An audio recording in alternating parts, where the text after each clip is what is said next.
All right. Welcome to Move Fully Nourished, our group here. I am Ashley Anderson, registered dietitian and personal trainer and owner of Move Fully Nourished. And today we have a very special guest. His name is Richard.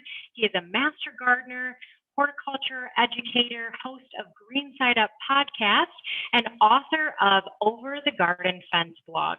I'm so excited to have you on today, Richard, to ask you some questions and really learn about our topic today. It's how do we get started gardening as we are approaching the spring season? Thank you so much for joining us today. My pleasure. It is the season. It isn't the holidays. It's the gardening season. And you've got the background to match. So That's kind of right. as we get started today, we'd love to learn a little bit more about you, your background with gardening and really plants in general. I know you have a long history, so if you could share a little bit more about your story with us, that would be fantastic. Great. Thank you, Ashley. Grew up in horticulture, grew up in the nursery business, third generation, retail nursery, came into the University of Illinois Extension for a while, went back out, managed a trade association for pickled vegetables for about 15 years, and I returned to Extension. So my role is an Extension educator, and my background, given the years in the system at this point, is quite wide or broad in that I can address most issues most of the time. So gardening is vegetable gardening and gardening in general. That's right in the wheelhouse. Perfect. And even just with you mentioned to me, I don't know if you just said 25 years of experience that you've had in working with the different counties and everything. You pointed out some excellent resources that you shared with me over email, and we'll kind of get into talking a little bit about some of those things so that people have a place to go to and help them navigate through the start of their garden. But as we kind of dive into our topic today, tell us a little bit more about how your roles have changed from all the different projects that you've been involved in and kind of where your main job is held today. Okay, well, original positions dealt a lot more with, say, commercial horticulture. So it was orchards and wholesale and retail nurseries and greenhouses and those folks that grow sod. So the acres and acres of green that you see out there, I used to help with as the roles in the university have shifted. I now focus far more heavily on the homeowner side of horticulture. So teaching and training the master gardeners, and our other kind of sister group are the master naturalists. So I do a lot of training with those folks. As an educator, I am able to usually address any questions that are beyond the master gardener, master naturalist level. I still deal a lot with the commercial folks. Again, it's a different, higher level. They're interested in more focused management strategies, integrated pest management, things of that sort, cultural production kinds of questions, from the greenhouses all the way out to the woody ornamentals and that are, the things that are grown out in the field.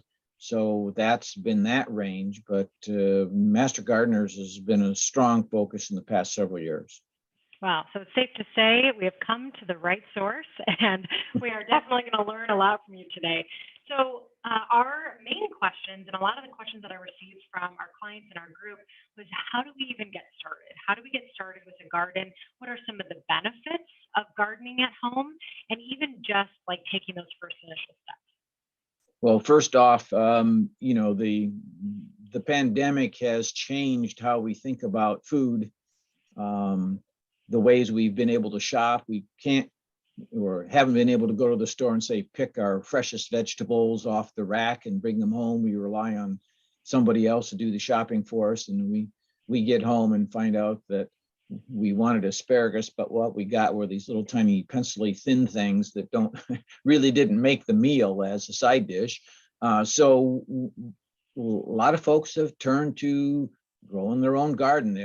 They're home, they have time, something they didn't have before. They're not traveling for work, we're not going on vacation. So a lot of that interest in gardening, whether it's vegetables or flowers, I can't tell you how much it has skyrocketed. I can share that in the last survey, I saw 82% of the people that gardened for the first time in 2020 are going to return to gardening in 2021. 82%. So you don't see those kinds of increases in anywhere in any kind of sales or productivity. It's just beyond the scope of what retailers can imagine. So it's safe to say we can say that the nurseries and all the people who are selling seeds are definitely going to continue to be busy this year. And some of the other benefits that I can pull away from what you just said is that people now have the opportunity to have a little bit more time to learn, to tend to understand how to get started, and have a little bit more space really, because they don't have to travel and maybe aren't doing as much in terms of the work schedule. So with that though, and when people are really, they've never done it before, maybe they've never had the time to, but now they're really seeking the answer to those questions of, well, how do I, what do I plant? What mixes and matches with what? What's a very beginner's view on starting to plant some produce? Let's say vegetable garden, for example. Sure.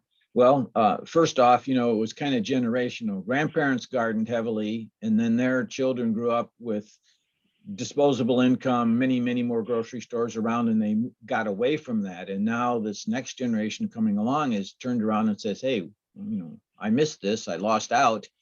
I know it used to be in our family, let's get back to it. In terms of what to grow, the simplest thing is, what's the family inventory around the dinner table? What are we currently eating? What's your favorites? So when it comes to vegetables, typically it's tomatoes and peppers and snap beans. Those are probably the three basic ones that we all enjoy. A couple of them, the tomatoes and peppers, we buy as a transplant. That is a vegetable that's already in a pot. Somebody else has started growing it for us, and that's mainly because it takes a long time to get tomatoes and peppers. So we get the jump start by growing our transplants. Snap beans we would sow in the ground. Radishes we would sow in the ground. So we try to start out with the real, I don't want to call them simple, nothing simple, but they're the usual staples that we put out in the garden. So really starting with what that your family consumes. Obviously, if you start planting crazy wild things, I know last year I tried growing okra and I didn't have the best outcome with okra, and we don't normally purchase it from the store, but I thought, hey, we'll try something new. And sometimes it's fun to experiment that way, but if your family isn't going to be consuming that, then on average it's probably not the thing that's going to serve you best. But as you mentioned too, with the difference in size, when they're produced in mass quantities versus in your garden, have you seen that big difference, like with the asparagus that you were talking about before, in terms of the size of the each stalk when it's gardening at home? Everyone assumes their asparagus is going to come, 3/8 of an inch or a 1/2 inch in diameter and 6 to 8 inches long. And it might have been a varietal thing, but it's whatever the grocery store got in is what they can sell. Mm-hmm. So if we were shopping on our own in the store, we would have maybe said, okay, this asparagus isn't what I'm looking for this week. I'll wait till next week when they probably have a larger version. But when you've relied on the stores and their shoppers to give you your groceries, you don't have that luxury. Or if you were looking for a broccoli and you only got one little tiny head rather than the great big head, and you have a family of 4 or 5 to feed, that little head isn't going to do the job. So we have seen changes that way in our shopping habits or our buying habits. But when you're able to grow it outside on your own, another part of what you hinted at, which is so true, people want to know what's on or in their food these days. And they'd like to know that it has or hasn't been treated, or they'd like to know how it was fertilized or how it was grown organically or not. And one of the easiest ways to make sure that happens is grow it yourself. Mm-hmm. So there's been that change. So I would say newer gardeners are more interested in knowing that they've grown it themselves and it has that healthy aspect to it. Seasoned gardeners have a kind of a mixed approach. Some things they're concerned about, others or other portions of the culture they are not concerned about. You can buy a tomato transplant that was grown conventionally, but you can take it home and grow it organically from that point forward. There are others that are looking for tomato transplants that were grown organically. So you can take that organic effort as far backwards or as far forward as you'd like. That's a really good point that you bring up, and even just highlights a topic that I talked about recently in my group is highlighting the Dirty Dozen and the Clean 15 from the Environmental Working Group's list. And one of my first times gardening, this is maybe 5 years ago, in our home, not as a kid, but I started growing strawberries and spinach, and I was trying to grow the greens. So everything that was on the Dirty Dozen list, not some of the bigger fruits like nectarines or apples and having a Sure. tree, Hmm. but really trying to grow some of those things, and tomatoes, peppers that were all on the Dirty Dozen list, because that was something that I was concerned about. Or, hey, we're spending more money on organic produce from that list and then making the transition over to conventional for the Clean 15. And so something that we've talked about recently, so I'm glad that you brought that point up as well, and talking a little bit about what people may want to grow it, and as they're paying attention to the quality of the produce itself. Absolutely. And the way our seasons work and the vegetables you're interested in really guides you as to when you need to start that vegetable garden. So if you're looking at all the greens, typically the lettuces, those are and spinaches, these are cool season kind of crops. So they need to get out early if you really want to get the best productivity out of them. And eventually, as the summer progresses and it gets hotter and hotter, they'll quit growing or bolt or go to seed, and then you have nothing really to consume, because once they change to the seed head part, start to flower, the nutritional value changes, and more importantly, the taste changes to where lettuces become bitter. You wouldn't want to add them in either as a garnish on a hamburger or put them in as a salad. So yes, when the seasonality is a big deal too. So I'm glad you mentioned that too. I had someone ask, can you talk a little bit more about what kinds of produce you would start early on, in the middle, and especially here in the Midwest, as we're dealing with the ebbs and flows of what spring brings us. Sometimes we have a very winterous cold spring, waiting for the weather to warm up still here. So when you're looking at what you start early on, you mentioned greens. What else would we start early on in our garden when it's colder out? Radishes is an interesting crop. Radishes is only about a 3-week crop, so it's almost foolproof. You sow the seed, and within about 3 weeks, you've got a radish. To me, it's always fun to send the kids out to get some radishes for the salad, or the radishes for the relish tray, so to speak. It's a very quick crop. They're usually very good tasting at that point. There's another crop, though, that likes the cooler weather, and if you let them straggle on into the heat of the summer, they'll get bitter and woody, and you won't want to eat them. But we can have spring radishes, we can have fall radishes, we can have winter radishes. So if you're a radish fan, you can sow radishes at least 3 times during the season, and it's all a quick crop. You mentioned okra earlier. Well, okra is a pretty long season, full season deal. You don't even get to think about harvesting okra till the middle of the summer, because it takes that long before it'll flower. And the other thing is, it's usually much bigger than a lot of gardeners dreamt it would ever become, because it will be 3, 4, 5 feet tall. I don't know what your experiences were, but it could be a surprise. So it takes a while, and then do you like fresh okra, or does the okra go in the gumbo, or do you pickle it, or what you do with it makes a big difference on whether the family's can even want to taste it. Right. I was very surprised by that when we were growing our okra, and then the plant was getting so tall, and then started to grow some a little bit, and then all of a sudden it just kind of pooped out early. So it was kind of a quick. I don't know. I don't think I was doing the best in terms of caring for it and what it needed. But so we've got okra, we've got radish. I mean, okra takes a long time. We've got radishes and dark leafy greens starting in colder months. Any other ones that we want to highlight that are colder before the transition? Your cabbages. Cabbage is usually a spring crop, and we talk about early, we're talking about 2 to 4 weeks before our magical frost-free date that we talk so much about. I mean, they really tolerate cold weather, light freezes and very cold weather. That's their preferred. That's the way that head forms. That head forms nice and tight that you'd like. That's because of the weather that we are having when the plant's ready to form. Oh, the other thing I should mention is you got to remember what part of the plant we're actually going to consume. We're going to eat the cabbage plant. we're going to pick the tomato fruits or the tomato or the peppers. We're going to pick the snap beans. So it's not so much the best weather maybe for the plant so much. Sometimes it's what part of the plant we're going to harvest.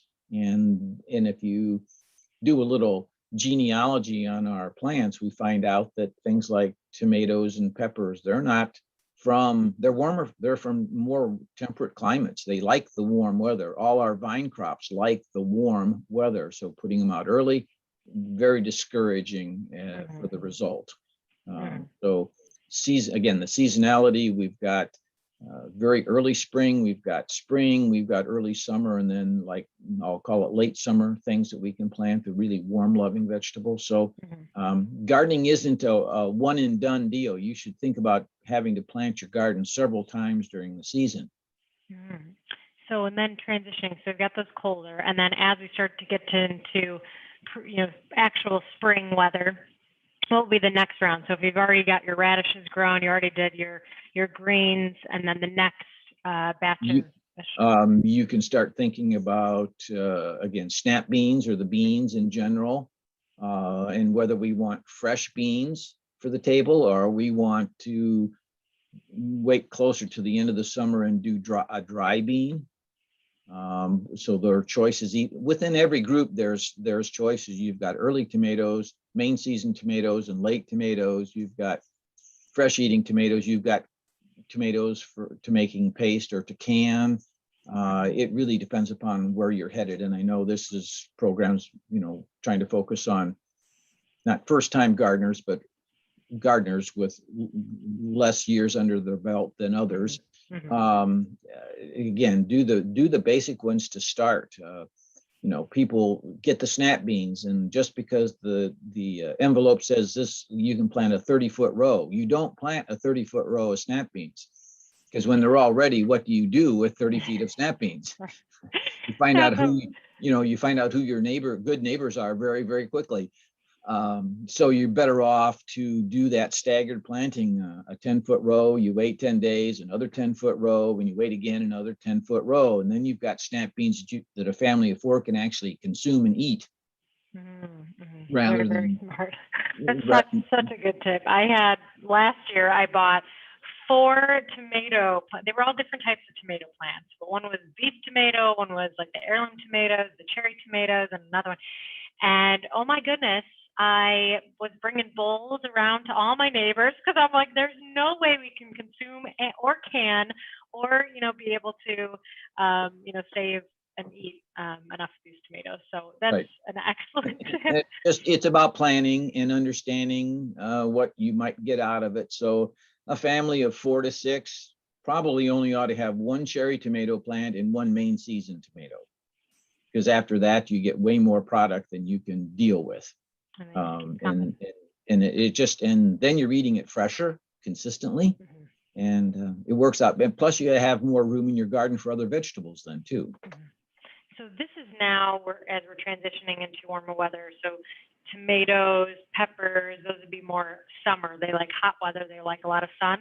Right, exactly. Well, and all vegetables like sun. We don't have a vegetable that grows in the shade. They do grow in the shade, but great expression I have is a partial sun, a partial crop. The veggies need full sun. If you expect them to produce a fruit or a bean or a pod or a seed, they need lots and lots of light. Now, the exception might be, if you will, lettuces. We're going to eat the whole plant. So you might get leaf lettuce to grow in the shade. But again, you need to think about, well, I better plant X amount more because I'm just not going to get the yield. Great tasting anyway.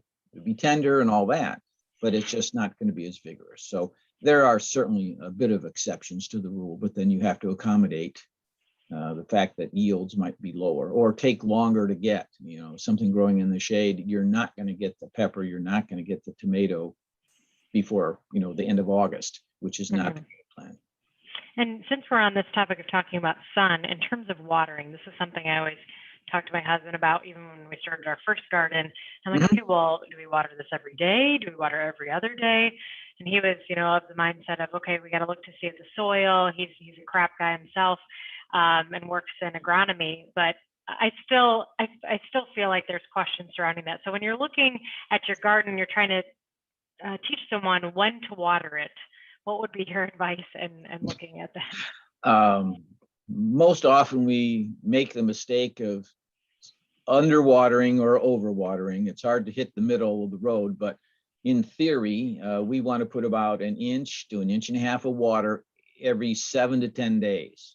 Should be in the vegetable garden, whether that's rainwater from a rain event or whether we've taken the garden hose out there and watered. That's what's important. We've probably all grown a tomato or a cucumber, and the tomatoes will be all split apart from uneven watering. A cucumber might be fat, skinny, in its shape. That's uneven watering. So the inch to inch and a half every 7 to 10 days is a pretty good rule of thumb. It just allows a bean pod will fill out correctly. Carrots will be looking like the carrot we expect, not this gnarly up thing that you can brag that you grew carrots, but you don't want to show anybody. They're not a good looking carrot. Do they cook up, by the way? Are they nutritious? Do they cook up? You're going to slice them anyway. They go right in a meal. That's fine. They just may not have that gorgeous, blue ribbon look to them that everyone sees at the grocery store or sees at the county fair. But all these foods are edible, no matter if you will, no matter what they look like. When we had planted carrots, this is maybe 2 years ago, I think the birds took the seed because there were some little green green stems kept popping up, and then all of a sudden there was a whole missing row, and I thought, what happened? And so we started noticing all these birds diving down into our garden, because I'm like, I know it's not the rabbits who've got our fence up, but all of these birds were eating the top of the floor, eating our seed. Yeah. So sometimes the seeding rate on the package takes into account seed mortality. That is, it just doesn't come up for whatever the reason. A little bird thievery going on there, bird theft goes on. So yes, you have to sow accordingly. And what better environment for them to come down and pick out the seeds? You've just cultivated the soil and made it nice and fluffy and wonderful, easy for them to pick through to get the seeds. So yes, birds can be troublesome at some point in the season sometimes. Definitely.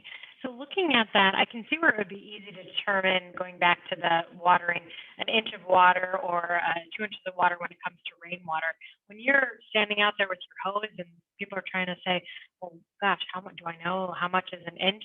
When you're looking at it, that's just an overall deep soak where you start to see the coloring change in the soil itself, 10, 15 minutes. I mean, if you can kind of gauge what that actually means, an inch, inch and a half.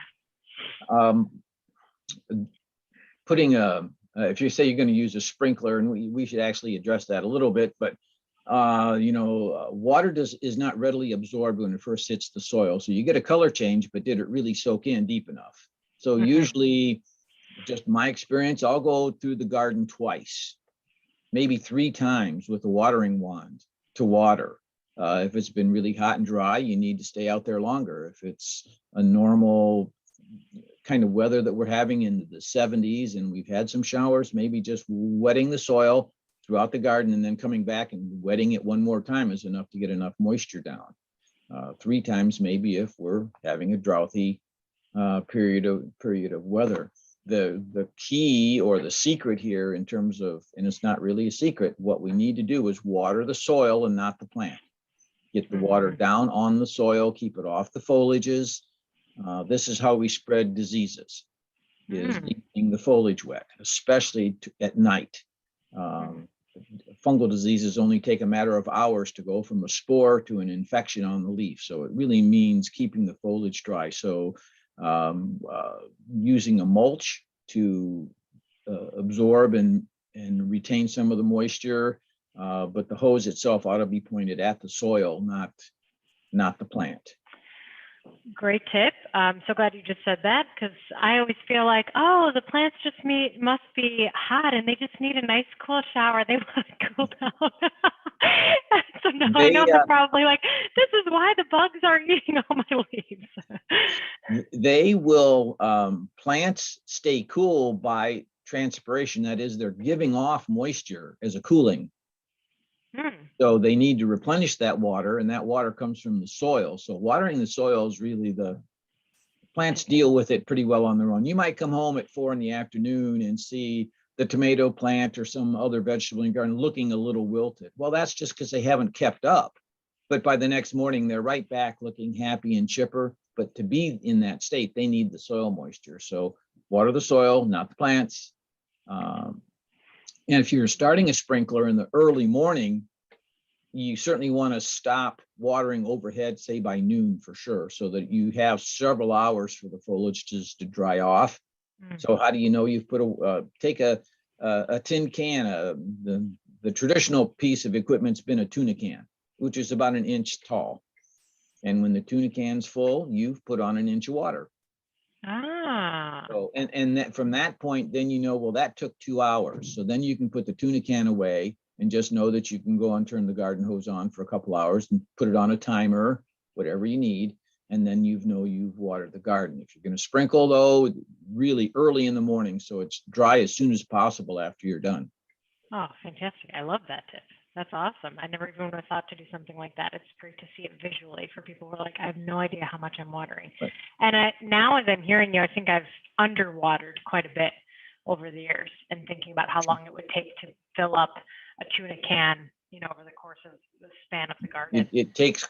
You'd be amazed. It takes quite a while when you're thinking about the tuna can only gets water in it when the sprinkler head comes across it. Right. So you got a couple drips, right. Drips. You're putting on an inch of water throughout the garden by the time it approaches being full. Yeah.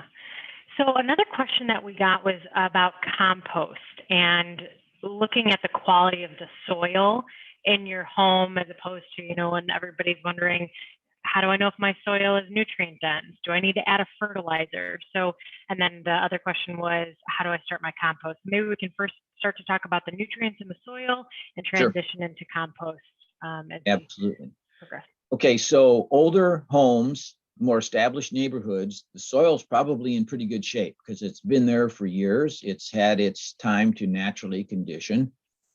The challenges I find are in brand new subdivisions where not only the subsoil was heavily disturbed, but the black dirt that we got back was in a pile about 2 miles away somewhere, and it was there's no life in it.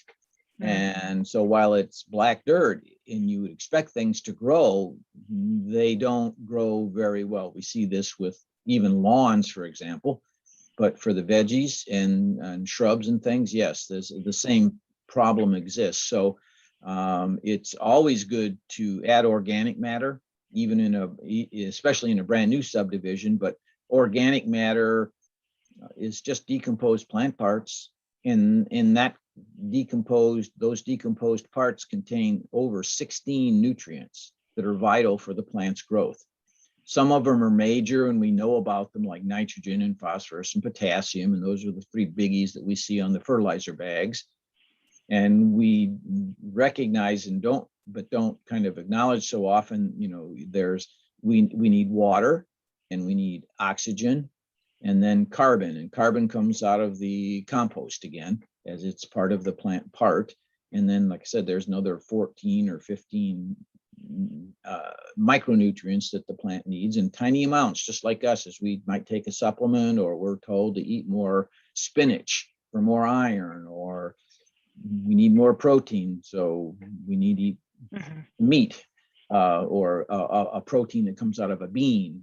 We need that protein. So the plants need that stuff to grow with, and they're right there, right in the organic matter. So it's kind of Mother Nature's slow release fertilizer, but it has everything that the plant needs. So adding organic matter is always a good thing. So this could be like if someone is collecting or pulling up roots from their land, or like if you're saying if it's a new subdivision, would this be something someone would purchase from the store, or someone would go out and forage for some of old leaves and dead plants or something? Compost on a brand new yard, probably you're going to have to purchase them because you haven't built a compost pile yet. You haven't created any organic matter of your own yet. So you're going to go out, and depends upon the size of the garden, but you're going to go out and buy some bags of some form of compost, whether that's like mushroom compost or a blended mushroom compost or some other commercially available product that has lots of broken down organic matter in it, or hardwood bark fines and things like that, you're going to want that. A lot of times you can find at bigger garden centers something that they're going to call a garden mix, and that's usually a combination of black dirt and compost and maybe sand. So in other words, it's easy for you to garden in. You put it in, you're able to work the soil easy, and in that way can begin to condition and texturize your existing soils that are there in the yard. Oh, that's a great idea. So if someone was to start their own compost, this would take several years, right? If they were, well, usually, yes, the way we make our own compost, we don't hot compost like the commercial people do, where the pile actually heats up to 140 to 160 degrees. So we cold compost. So it takes about a year essentially to get through the cold composting process. So yes, you put it in, you start composting this spring, you'll have something to put back in the garden next spring. And something that we were looking at, because my husband, he works with soil, and he was saying, well, we need nitrogen, we need, we know all the things that you said. And so we started putting not only scraps or plants or cuttings of the leftover vegetables that we weren't using to cook with, and then also egg cartons, little pieces of egg cartons, like the paper cardboard, and then some sticks and leaves and things like that. So one of the questions that I had too as well is, how do you know the ratios? You're just kind of throwing things in and letting it ferment in itself and see what you got next year? It's the simple way to describe it is you talk about the browns and then you talk about the greens. So greens would be grass clippings, all your vegetable scraps, your fresh vegetable scraps, your peelings, and the plant parts that you chose not to serve. Sure. But they're not cooked. We only put in fresh stuff. So that would be some of the greens. The tops of plant parts that maybe it's time to resow that row of beans. So that first 10-foot row is done. They're not producing anymore. So that whole plant gets pulled out, and that's a green, and that goes to the compost pile. So it's like 3 browns to a green kind of a ratio. And the greens provide the moisture, but they also help provide all the nutrition, the nitrogen, and the things that will help the microbial life, the microflora in the compost pile do their job and break down the rest. So browns are harder to break down, so it takes more of the microflora to do that. So they have to build up their numbers first. But once it gets going, once the pile gets going, it kind of takes care of itself. And the other thing about watering, before I forget, compost piles need to be watered too. Those microflora, the microbes that do the degradation, they're alive and they need moisture to survive. So if you're out watering the garden, think about the compost pile and put the hose or buckets in some water in the compost pile periodically too, because if it dries out, the decomposition stops and has to start all over again. So if you want that compost next year, make sure you water the garden and the vegetables and the compost pile during the season. So you mentioned 3 parts brown, 1 part green. Right. So the browns were essentially everything else, leaves that you might get, tiny, just literally leaves, anything that's already spent and brown. So typically leaves show up. We add in the fall, of course. But any of that material that's not a fresh green is considered a brown. Okay. So even if when you're referring to the beans, that whole row would still be considered brown? Well, you would have foliages and things that would be the greens, and then those older stems, while still green, might be considered a brown. But it's starting there. And we never get the ingredients all in that magic ratio. So sometimes where that whole row of beans came out and went in the compost pile, we may have not had any browns to go with it. We might add a few shovelfuls of dirt once in a while to the compost pile, because that dirt contains the microbial life that starts the degradation process. So it's a common. And once the compost pile starts, then You might screen the compost and put the fines in the garden, and you have some lumpy stuff left over. Well, that goes right back in the compost pile, which contains the microflora still that just keeps the compost pile going. Mm-hmm. So it's a cycle, and you definitely have to work at it, but it's not there's no secret formula to it. You work with the ingredients you have. If in the fall your lawn got out of line and you had to mow more often and you had grass clippings, that's the green. But you can't dump all that grass clipping in the compost bin. But you might go down the street and find a bag of shredded leaves that the neighbor put out for the recycle truck. So you might be able to do that and grab that. So you got to mix it together. We ended up purchasing a compost bin that you can Sure. stir or cycle or spin around. And the other thing I thought of when you were talking about peels is we put banana peels in ours. Would that be considered a brown or a green? It's a green. It's got green. water Okay. in it. It's moisture. Okay, so more so we're looking at the greens are always going to be coming from more fresher ingredients coming from like the life of the plant, whereas the browns are kind of like as they're dying off. And You deadheading, things like that in the yard. That's more along the lines of, say, browns, if you will. When the daffodils and tulip foliage dies down and it turns brown, that's a brown. Okay. So that would come up and go right into the compost pile. And if there's another hint or secret to any of this, it's the finer the pieces that you put in the compost pile, the quicker it gets broken down. Because there's many more edges or much more surface area for the microbial life to grab a hold of it and start the degradation. You put a whole carrot in there, for example, and 2 months from now, guess what you're going to find? A whole carrot. Or throw a potato that has sprouted in the kitchen and we don't want it. Well, Not only do we throw it in the compost pile, we're likely to find a potato plant growing out of the compost pile, but the potato itself is still there 3 months later. So breaking that stuff up, chopping it up finer is a good thing.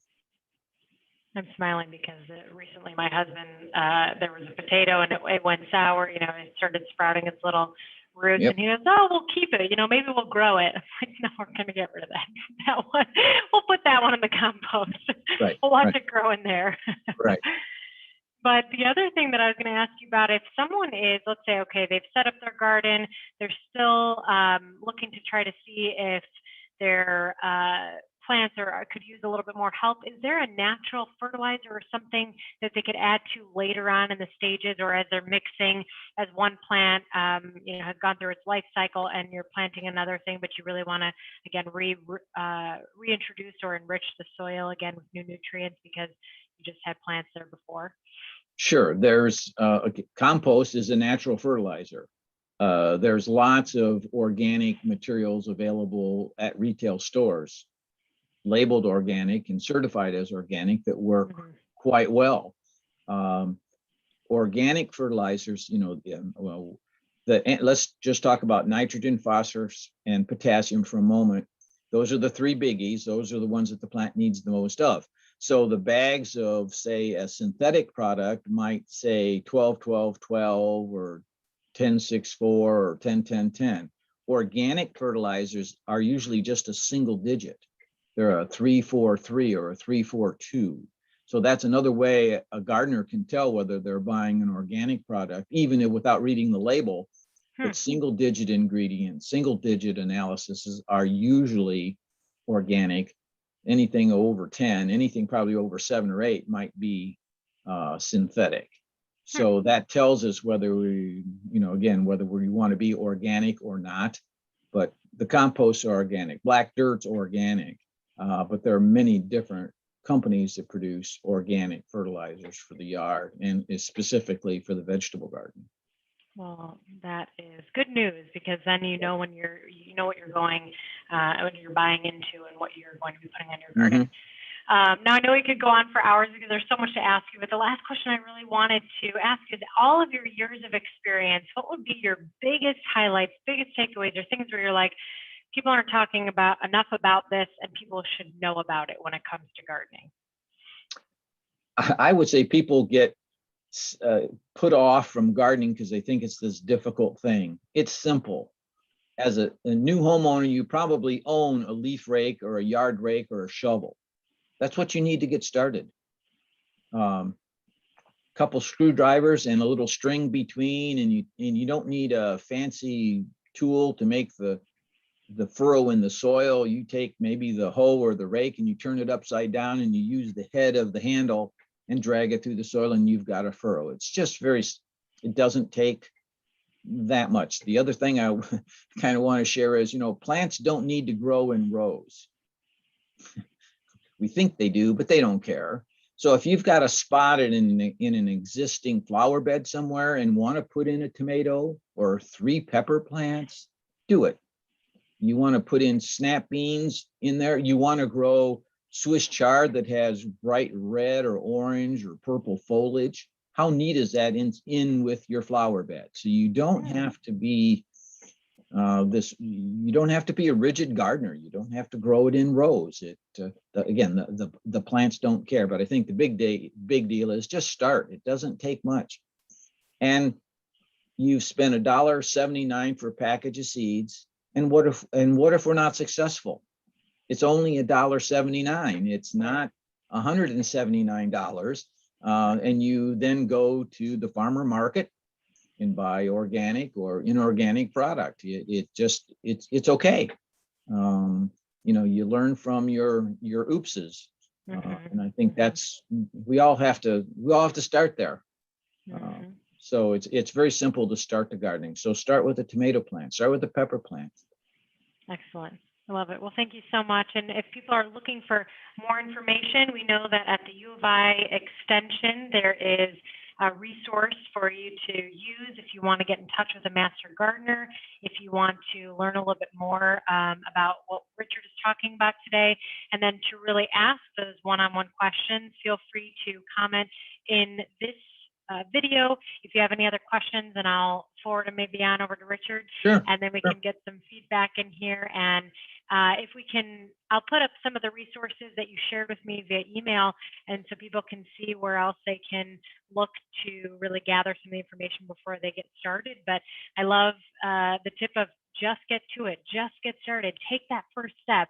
Talk about that a lot with my clients, and I think it really translates into this message here is really just getting started. You can take a garden trowel and dig in a big enough hole to plant pepper. You don't have to have a lot of tools or expensive anything. Just use what you got and get started.